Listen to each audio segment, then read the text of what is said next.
시청자 여러분 안녕하십니까? 오늘은 2026년 4월 28일 오후에 속보로 전해진 중요한 뉴스를 심층적으로 다루어 보겠습니다. 바로 서울고등법원에서 열린 김건희의 도이치모터스 주가 조작 및 각종 의혹 사건에 대한 항소심 선고 결과입니다. 오늘 재판부는 1심 판결을 크게 뒤집고 징역 4년이라는 중형을 선고했습니다. 이는 징역 1년 8개월을 선고했던 1심에 비해 2배 이상 늘어난 파장이 큰 결과입니다. 특히 오늘 선고의 핵심은 그동안 논란의 중심에 있었던 도이치모터스 주가 조작 사건에 대한 사법부의 판단이 완전히 달라졌다는 점입니다. 무죄에서 법리 오인으로 라는 오늘 영상의 제목처럼 항소심 재판부는 1심 재판부가 법리를 잘못 적용했다고 명확히 지적하며 이를 바로잡았습니다. 과연 2심 재판부는 어떤 구체적인 근거로 1심의 판결을 뒤집었는지, 그리고 함께 재판을 받은 통일교 금품수수 의혹과 명태균 씨 여론조사 혐의에 대해서는 어떤 판결을 내렸는지 판결문을 통해 정밀하게 분석해 보겠습니다. 구독, 좋아요, 알림 설정 부탁드립니다. 가장 먼저 살펴볼 부분은 도이치모터스 주가 조작 사건에 대한 재판부의 판단입니다. 이번 재판을 맡은 서울고등법원 형사 15의 2부는 주가 조작 혐의를 무죄로 보았던 1심 판결을 깨고 일부 유죄로 결론을 내렸습니다.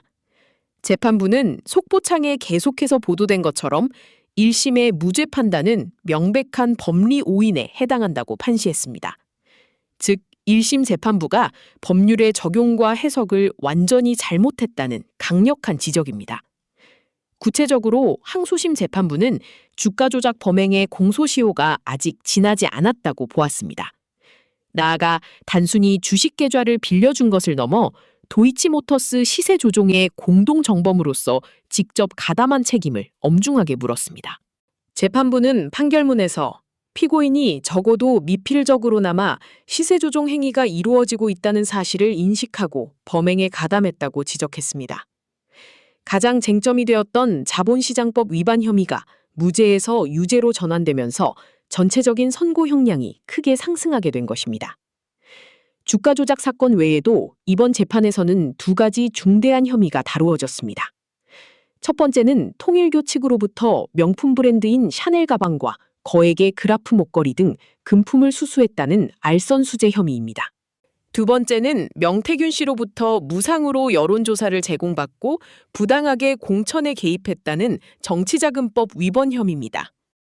먼저 통일교 금품수수 혐의에 대해서는 재판부는 1심의 일부 유죄 판단을 깨고 전부 유죄로 판단을 강화했습니다. 재판부는 받은 고가의 금품들이 단순한 선물이 아니라 묵시적인 청탁의 대가라고 명확히 보았습니다. 반면 명태균 게이트로 불렸던 정치자금법 위반 혐의에 대해서는 1심과 동일하게 무죄를 선고했습니다. 재판부는 피고인이 명태균 씨 측으로부터 여론조사 결과를 무상으로 제공받아 부당한 이득을 취득했다고 법적으로 증명하기는 어렵다고 판단했습니다. 결국 주가 조작과 금품 수수는 유죄, 여론조사 의혹은 무죄라는 결론이 도출되었습니다. 이제 오늘 선고된 최종 형량과 그에 따르는 사법적 의미를 종합적으로 정리해 보겠습니다. 항소심 재판부는 자본시장법 위반 등의 혐의로 기소된 김건희 여사에게 징역 4년과 벌금 5천만 원을 선고했습니다. 또한 범죄 수익 환수를 위해 2,094만 원의 추징금과 함께 6,220만 원 상당의 목걸이를 몰수하라고 명령했습니다. 비록 민중기 특별검사팀이 구형했던 징역 15년에는 미치지 못하지만 1심의 징역 1년 8개월에 비하면 무려 2년 4개월이나 무거워진 형량입니다. 재판부는 판결을 내리면서 영부인이라는 높은 사회적 지위에 상응하는 법적 책임을 엄중히 물어야 한다고 강조했습니다. 주가 조작 세력과 공범으로서 자본시장의 질서를 교란하고 부당한 금품을 수수한 행위는 국가의 기강을 흔드는 범죄라고 일침을 가한 것입니다. 이번 판결은 권력의 정점이라 할지라도 불법 앞에서는 예외가 없다는 사법부의 단호한 의지를 보여주는 선례가 될 것입니다. 시청자 여러분, 오늘 우리는 항소심 재판부가 1심 판결을 뒤집고 징역 4년이라는 중형을 내린 배경과 판결문의 핵심 내용들을 상세히 짚어보았습니다.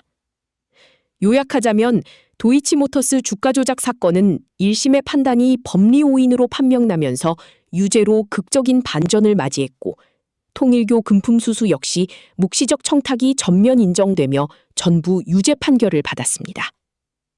반면 명태균 씨 관련 여론조사 의혹은 무죄 판단이 유지되었습니다. 오늘 속보로 전해진 항소심 선고는 이 사건의 완전한 끝이 아니라 또 다른 법적 다툼의 시작일 가능성이 큽니다. 특별검사팀과 피고인, 양측 모두 이번 판결에 불복하여 대법원에 상고할 확률이 높기 때문입니다. 최종 심급인 대법원에서 과연 항소심 재판부의 법률 해석이 그대로 유지될지 앞으로 남은 절차를 끝까지 지켜보아야 하겠습니다. 사회적으로 엄청난 파장을 몰고 올 이번 선고 결과가 우리 사회에 어떤 의미를 남길지 깊이 생각해 볼 시점입니다. 구독과 좋아요는 컨텐츠 제작에 큰 힘이 됩니다. 시청해 주셔서 감사합니다.